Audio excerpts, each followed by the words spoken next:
Hello everyone, नमस्कार, आदाब। मैं हूं मारिया शकील और मेरे साथ मेरे सहयोगी अखिलेश शर्मा हैं।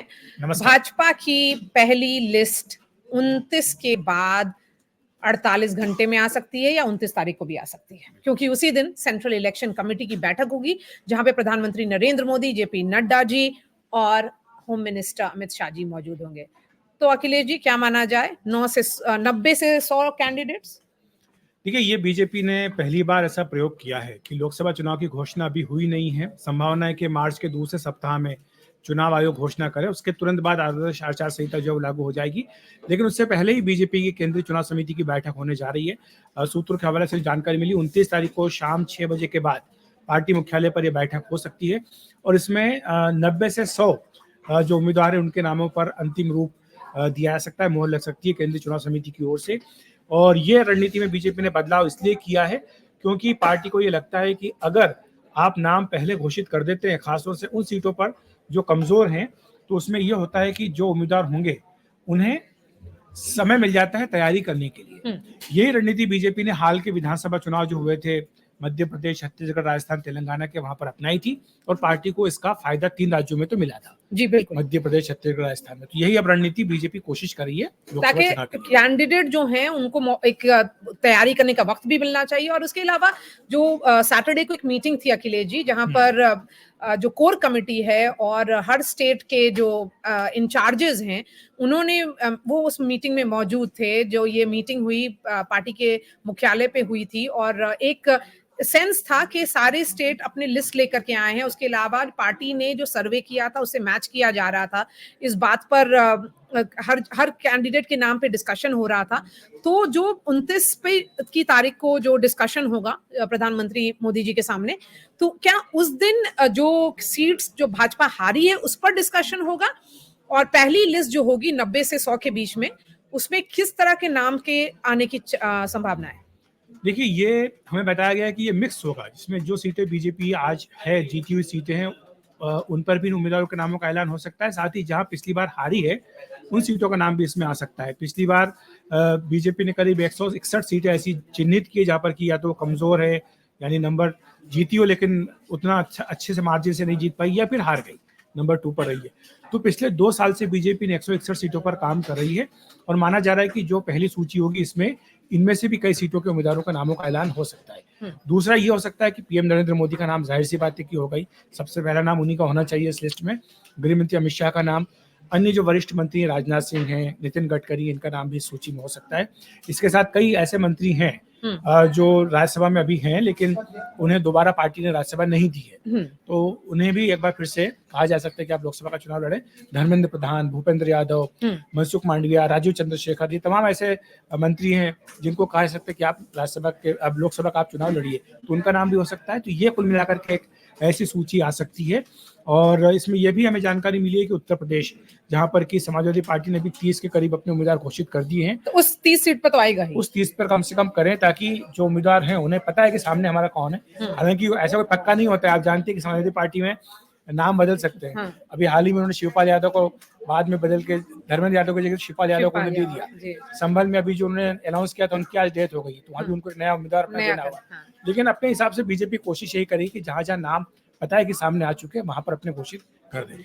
और इसमें यह भी है कि कई जो, या आप सवाल पूछ सकते हैं इस बारे में कि जो सबको सिटिंग गेटिंग होगा या नहीं होगा, क्योंकि आप जानती हैं, आप भी बहुत अच्छे से समझती हैं, बीजेपी को बहुत नजदीक से देखती हैं, सरकार को आप बहुत अच्छे से कवर करती है। आपने पिछले लोकसभा के चुनाव भी देखे, विधानसभा चुनाव भी देखे मारिया।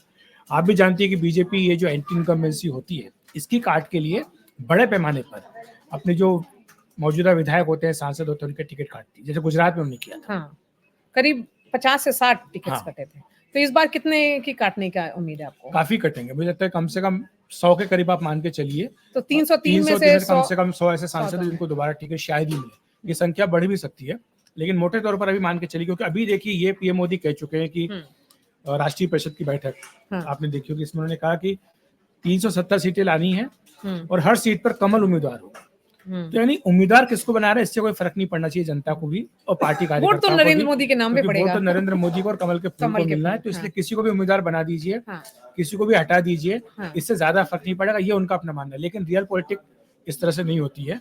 जब सीट बाय सीट आप करने के लिए बैठते हैं, जब जाति समीकरणों को जोड़ते हैं, घटाते हैं, तब आपको बहुत ध्यान रखना पड़ता है कि कहीं बगावत ना हो जाए। मान लीजिए कम फासले से आपने कोई सीट जीती और तीसरा आप जिसको टिकट आपने दिया वो बागी हो जाए और 50-60 हजार वोट अगर वो लेकर चला जाए तो आपकी सीट तो हाथ से निकल गई। अखिलेश जी, ये भी बहुत जानने की कोशिश हो रही है कि क्या ये आंध्र प्रदेश में टीडीपी के साथ अलायंस होगा या नहीं, और वो अलायंस में अभी तक बात क्यों अटकी हुई है, और जब लिस्ट आएगा तो आंध्रा के भी कैंडिडेट्स का नाम होगा। देखिए, ये अटकी इसलिए हुई क्योंकि ये तो टीडीपी तो बहुत इच्छुक है कि अलायंस किसी तरह से हो जाए, और यही कारण है कि जनसेना ने और टीडीपी का जो सूची आई है उसमें उन्होंने बीजेपी के लिए जगह छोड़ दी है। उन्होंने कहा कि देखिए, जब भी बीजेपी हमारे साथ आएगी तो हम उसको अपने हिस्सा दे देंगे, क्योंकि उन्होंने कई सारी सीटों पर भी उम्मीदवारों के नामों का ऐलान नहीं किया है। बीजेपी के लिए आंध्र प्रदेश में ज्यादा कुछ दांव पर है नहीं। 1% वोट की पार्टी है, 1% ज्यादा वोट, 1% वोट की पार्टी से ज्यादा में कुछ मिला नहीं है। लेकिन हाँ, 2014 में जब चंद्रबाबू नायडू के साथ अलायंस था तब जरूर उनको कुछ लोकसभा की सीटें जीतने में कामयाबी मिली थी। तो चंद्रबाबू नायडू यही कह रहे हैं कि आप लड़ लीजिए, लोकसभा की सीटें आप जितना चाहे 4-5 जितनी चाहे ले लीजिए, उसमें से 3-4 जीत जाइएगा। लेकिन बीजेपी का एक दूसरा कैलकुलेशन भी है, वो है जगनमोहन रेड्डी का। पिछले 10 साल से वो हर मौके पर साथ देते आए हैं, खासतौर से पिछले 5 साल में, चाहे अनुच्छेद 370 हो, चाहे 3 तलाक का खात्मा हो, ये सारी बातें, तो उसमें जगनमोहन रेड्डी ने साथ दिया। अब वो बिना शर्त के अगर साथ कोई दे रहा है तो आप यहाँ पे अपने ऊपर एक बैगेज क्यों लेंगे? ये भी बीजेपी के अंदर सोच है। तो शायद वो दोनों हाथों में लड्डू रखना चाहते हैं। तो चुनाव के बाद फिर देखें कि किस तरह होगा, क्योंकि आंध्र प्रदेश में जब 1% है तो कितना बढ़ जाएगा, और चुनाव साथ में होते हैं, विधानसभा लोकसभा के साथ पता लग जाएगा। और ये जो 130 सीटें हैं जो सदर्न इंडिया में मानी जाती हैं, जो 5 से 6 राज्य हैं अखिलेश जी, उस वहां पर 2019 में भाजपा ने बस 30 सीट पर अपने कैंडिडेट मतलब जीत हासिल की थी। तो क्या माना जाए कि प्रधानमंत्री जिस तरह के दौरे लगा रहे हैं तमिलनाडु के, उनको उम्मीद है कि शायद तमिलनाडु में तेलंगाना की तरह कुछ सरप्राइज हो जाए? बिल्कुल, ये बीजेपी के लिए दक्षिण भारत एक बहुत बड़ी चुनौती बना हुआ है, क्योंकि हम लगातार ये बता रहे हैं कि उत्तर भारत हो चाहे पश्चिम भारत हो, यहाँ पर बीजेपी 100% सैचुरेशन पर पहुंच गई है। अब आप यूपी में देखिए, 80 में से 62 सीटें पिछली बार जीत के आई थी। बिहार में देखिए 40 में से 39 सीटें जीती थी। मध्य प्रदेश में 29 में से 28 सीटें जीती थी। राजस्थान में सारी सीटें, गुजरात में सारी सीटें। तो आप नई सीटें अगर लाएंगे और 370 का आंकड़ा अगर आपको पाना है तो 67 सीटें आपको एक्स्ट्रा चाहिए, 67 सीट्स आपको एक्स्ट्रा चाहिए। कहां से आ रही है? अभी 303 आपके पास है। आप ये मान लीजिए कि दक्षिण भारत में, उत्तर भारत में और पश्चिम भारत में जो आपकी सीटें हैं वो आप रिपीट कर रहे हैं, तो भी आपको 67 सीटें एक्स्ट्रा चाहिए। तो वो कहाँ से आएंगी? तो कुछ यूपी से आपको बढ़ाना चाहते हैं आप, तो शायद 2014 का परफॉर्मेंस रिपीट हो जाए। बंगाल में आपने 30 सीटों का लक्ष्य रखा कि बंगाल में हमें 30 सीटें करनी है, 18 से 30 करना है। और दक्षिण भारत में 131 में से पिछली बार केवल 29 सीटें उनके पास थी, इसमें से भी 25 सीटें कर्नाटक से थी, और 4 सीटें तेलंगाना से थी। बाकी जगह चाहे तमिलनाडु हो, चाहे आंध्र प्रदेश हो, चाहे केरल हो, चाहे पुडुचेरी हो, चाहे लक्षद्वीप हो, यहाँ पर कहीं बीजेपी है। तो कोशिश कर रहे हैं। तमिलनाडु में पीएम पूरा जोर लगा रहे हैं। आज भी हम जब बात कर रहे हैं तो पीएम वहां पर है, तमिलनाडु में है और केरल में है, उनका दौरा कर रहे हैं। तो क्या प्रधानमंत्री जिस तरह से उन्होंने एक्सपेरिमेंट किया था 2014 में कि जो ईस्टर्न यूपी है और पूर्वांचल है, और जो कहा जाता है बिहार का जो नेबरिंग स्टेट पर बिहार में भी इम्पैक्ट पड़ा था, अगर वो काशी से भी लड़े थे और बड़ौदा से भी लड़े थे, because he wanted to send that message कि गुजरात का एक लड़का हिंदुस्तान जीतने जा रहा है। तो क्या ये कोशिश होगी कि तमिलनाडु से भी प्रधानमंत्री एक सरप्राइज फैक्टर कुछ हो सकता है? देखिए, मीडिया में तो ये बात काफी चली है, लेकिन सूत्र बिल्कुल इसको सिरे से खारिज कर रहे हैं, कह रहे हैं कि कोई संभावना नहीं है। आप लिख के रख लीजिए कि पीएम मोदी तमिलनाडु से नहीं लड़ेंगे। पीएम मोदी एक ही सीट से लड़ेंगे जो आज उनकी सीट है वाराणसी, वहीं से चुनाव लड़ेंगे। इसके पीछे गणित बिल्कुल साफ है। ये जरूर है कि अगर दक्षिण भारत से लड़े तो थोड़ा बहुत फायदा तमिलनाडु में और आसपास जगह हो सकता है, लेकिन फिर प्रश्न ये आएगा कि आपको दो में से आपको एक ही सीट छोड़ेंगे, आप कैसे छोड़ेंगे? रख सकते हैं आप, किसको तो छोड़ेंगे? किस सीट को छोड़ेंगे?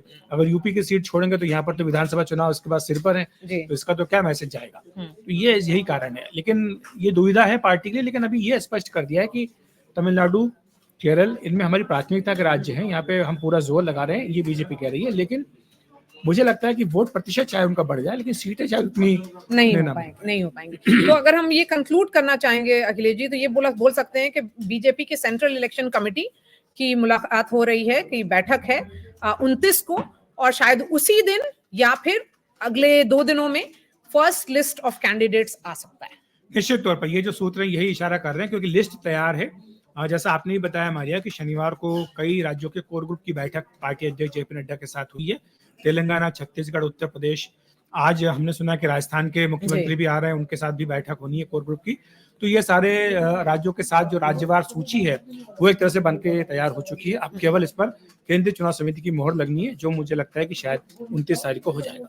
चलिए, तो यही कार्यक्रम था हमारा आज, और इसी तरह से हम चर्चा जारी रखेंगे। लोकसभा चुनाव तक जो ये हमारी चर्चा का सिलसिला जारी रखा जाएगा। सारी बीजेपी पार्टी हो, भाजपा चाहे के अलावा दूसरी भी पार्टियां हो, जी। सबके भीतर क्या हो रहा है, अंदर की खबरें क्या है, ये भी मारिया और मैं आपके पास लगातार लेकर आते रहेंगे। अभी के लिए इतना ही, धन्यवाद।